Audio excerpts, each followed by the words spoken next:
Hey guys, ఈరోజు అయితే weather కూల్గా ఉంది కదా. సో మేమైతే మిరియాల రసం చేస్తున్నాం. మిరియాల రసం ఎలా ప్రిపేర్ చేయాలో చూసేద్దాం. దీనికి కావాల్సినవి మిరియాలు, జీలకర్ర, ఆనియన్, కరివేపాకు, ఎండుమిర్చి అండ్ వెల్లుల్లి. ఇప్పుడు మిక్సీ జార్లో వెల్లుల్లి, మిరియాలు అండ్ జీలకర్రని యాడ్ చేసుకొని గ్రైండ్ చేసుకోండి ఈ విధంగా.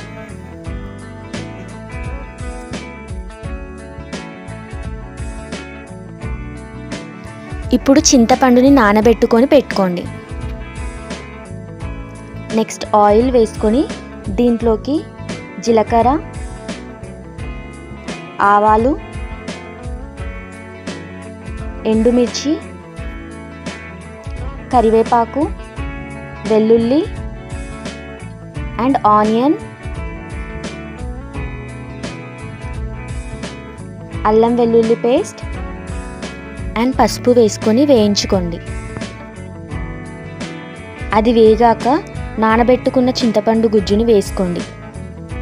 దీంట్లోకి తగినంత, అంటే మనకి రసంలా వచ్చేలాగా వాటర్ వేసుకోండి.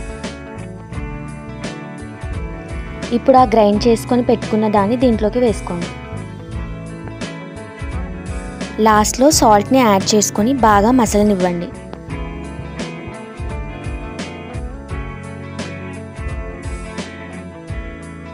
లాస్ట్లో కొత్తిమీరను వేసుకోండి. మన మిరియాల రసం అయితే రెడీ అయిపోయింది. Thank you for watching. Please do subscribe.